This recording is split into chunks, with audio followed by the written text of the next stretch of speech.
The Los Angeles Lakers are at a historic crossroads. The $10 billion sale of the franchise to Dodgers owner Mark Walter is more than just the biggest transaction in professional sports history. It marks the end of an era and the beginning of something completely new. For decades, the Buss family name has been synonymous with the Lakers, from Dr. Jerry Buss's brilliant leadership during the Showtime era to Jeannie Buss's stewardship of the team's most recent championship in 2020. The Lakers have been defined by their family-run culture. That culture, with all its strengths and flaws, has now been replaced by the corporate might and strategic ambitions of Mark Walter. But what does this sale really mean for the Lakers? For fans who have followed the ups and downs of the team through the Kobe Bryant years, the rebuilding seasons, the LeBron James signing, and now the acquisition of Luka Dončić, this moment feels like a reset, a rare opportunity to reimagine what the Lakers can be both on and off the court. Walter's track record with the Los Angeles Dodgers offers clues about his approach. Under his ownership, the Dodgers have become one of the most successful and well-run franchises in Major League Baseball, with the willingness to invest heavily in talent, infrastructure, and innovation. But he is also known for demanding accountability. Dodgers manager Dave Roberts recently described Walter as someone who provides the resources but also holds us accountable. For a Lakers organization that has often operated as a tight-knit family business, that shift in philosophy could be profound. Former Lakers legend Byron Scott captured the stakes perfectly when he suggested that Rob Pelinka's job may now be at risk. Scott pointed out that a new owner typically wants to put his own people in place and speculated that Magic Johnson, a close associate of Walter's, could return in a leadership role. For many fans, the idea of Magic returning evokes nostalgia for Showtime and the franchise's glory days, but it also raises questions about whether this would be a step forward or backward. The sale also comes at a critical time on the basketball side. The Lakers have just completed a major roster transformation by acquiring Luka Dončić in a blockbuster deal and re-signing key veterans while also adding DeAndre Ayton. The team is clearly attempting to pivot toward building around Luka's prime years while still trying to maximize whatever time remains with LeBron James. How Mark Walter manages this delicate balance between honoring the franchise's superstar legacy and preparing for the future will shape everything from roster construction to coaching philosophy. Most importantly, this sale is about control. Under the Buss family, the Lakers were run with a sense of tradition and loyalty that sometimes came at the expense of performance and innovation.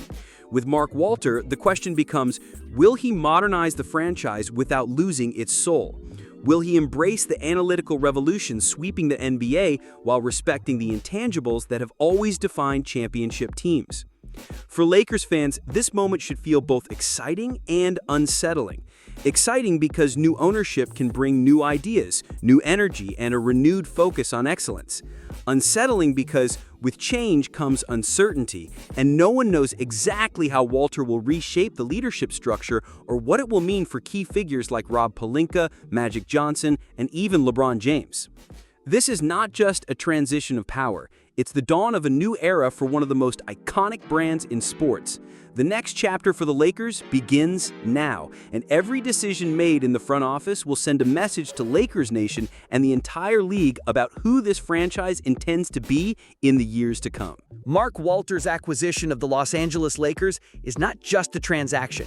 It's a turning point in how the franchise will be governed, structured, and operated going forward.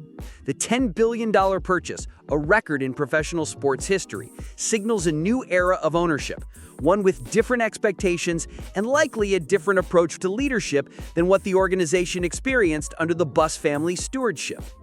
Walter is not a passive owner. His track record with the Los Angeles Dodgers makes that clear. Since taking control of the Dodgers, Walter has invested heavily in both infrastructure and player payroll, routinely authorizing aggressive spending to keep the Dodgers among baseball's elite franchises. But just as important as his willingness to spend is his emphasis on accountability. As Dodgers manager Dave Roberts recently put it, Walter does everything he can to provide resources, but also kind of holds us all accountable. That philosophy will almost certainly apply to the Lakers. For Rob Pelinka, this change in ownership introduces uncertainty. While Pelinka has overseen some high-profile successes during his tenure as Lakers general manager, notably the 2020 championship and this summer's blockbuster acquisition of Luka Dončić, his tenure has not been without criticism. Questionable free agent signings, inconsistent roster depth, and failure to capitalize on windows of opportunity have raised eyebrows over the years. Under Jeannie Buss, Pelinka has enjoyed strong support and significant autonomy, but with Mark Walter taking over, all that may change. Byron Scott's recent comments reflect this potential shift. He suggested that Pelinka's job could be in jeopardy, precisely because a new owner typically reassesses every part of an organization. Scott even speculated that Magic Johnson, who has a long-standing relationship with Walter, could return in an executive role. This is significant because of the past tension between Magic and Pelinka, tension that culminated in Magic's abrupt resignation and public criticism of Pelinka's management style. A Magic Johnson return would not simply be symbolic. It would likely signal a philosophical shift at the top of Lakers basketball operations, emphasizing charisma, relationships, and a traditional Lakers family mentality, values that have long defined the franchise's culture but that fell into disrepair in recent years. Beyond Magic, other names are already being floated by insiders, including former Warriors general manager Bob Myers, widely respected for his success building Golden State's dynasty. Walter's desire to install a trusted leadership team would fit this mold. Proven executives who can manage not only basketball operations, but also a high-profile franchise under immense public scrutiny. In practical terms, Walter's arrival will also impact how the front office is structured and how decisions are made. Under Buss family ownership, the Lakers operated as a tight-knit family-run organization with decision-making power often concentrated in a small circle. Walter is likely to take a more corporate, modern approach, emphasizing data analytics, professional management, and a clear separation between ownership and day-to-day basketball decisions. This shift matters because it will affect everything from free agency strategy to draft philosophy to player development. If Pelinka remains in place, he will face heightened scrutiny and new expectations. If he is replaced, the new front office will need to quickly establish trust with players like Luka Dončić and head coach Redick, while also delivering results in a highly competitive Western Conference. Walter's ownership will likely bring a fresh look at long-term planning. Rather than chasing short-term headlines or big-name acquisitions simply for star power, expect Walter to insist on a sustainable model, strong scouting, careful cap management, and a roster that can contend not just today, but over several seasons. The bottom line is this: Mark Walter's arrival at the helm of the Lakers fundamentally alters the balance of power within the organization. No executive, including Rob Pelinka, is untouchable. Every decision will now be evaluated through the lens of a new owner who expects excellence but also accountability. For Lakers fans, this should be viewed as a moment of opportunity, but also a period of significant change. The sale of the Lakers for $10 billion is historic. It marks the end of an era under the Buss family and the beginning of a new chapter under Mark Walter, a billionaire owner with a track record of heavy investment, accountability, and high expectations. But this is not just about who signs the checks. It is about culture, philosophy, and the leadership that will define the next generation of Lakers basketball. For Lakers fans, the immediate question is, what happens to Rob Pelinka? While Pelinka's tenure as general manager has included major successes, such as orchestrating the trade that brought Anthony Davis to Los Angeles and delivering the 2020 championship, he has also presided over inconsistency, questionable roster decisions, and a lack of long-term strategic clarity. Under Jeannie Buss, Pelinka operated with substantial autonomy, but Mark Walter is cut from a different cloth.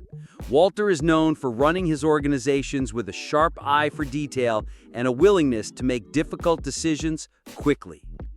Byron Scott's comments reflect what many insiders are saying quietly.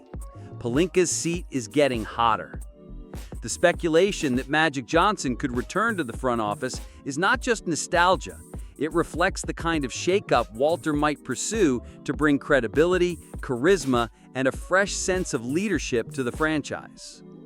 Our view on this channel is that Lakers fans should see this as an opportunity, but one that requires vigilance. Change at the top can be healthy, but it can also be chaotic if not managed carefully. Pelinka deserves credit for his achievements, but no executive should be untouchable. The Lakers have a championship window right now, built around Luka Dončić, and every decision must be focused on maximizing that window while building a sustainable roster for years to come. Walter's ownership means new resources and new expectations. It could mean better scouting infrastructure, a more modern approach to analytics, and stronger player development programs. But it also introduces a layer of uncertainty. Will Walter move too quickly? Will bringing Magic Johnson back create more harmony or reopen old wounds? How will all of this affect head coach J.J. Redick, who is already navigating the challenges of being a first-time NBA coach? Lakers fans must demand clarity and accountability, not just from the front office, but from ownership itself. We should be asking, what is the vision for this team under Mark Walter? Who is making the basketball decisions? How will this affect the stars already on the roster, including Luka Dončić and LeBron James, whose futures are inextricably tied to the direction of the franchise? This is a moment for Lakers Nation to raise its collective voice. The passion of the fan base is one of the franchise's greatest assets, and it can serve as a check on leadership during times of transition. If Walter truly intends to make the Lakers a model franchise for the next decade, he must be transparent about his plans and hold his executives accountable. Pelinka, Redick, and everyone else in the organization must meet a new standard of excellence, not just occasional success, but sustained competitiveness at the highest level. In short, the Lakers are entering a period of both opportunity and upheaval.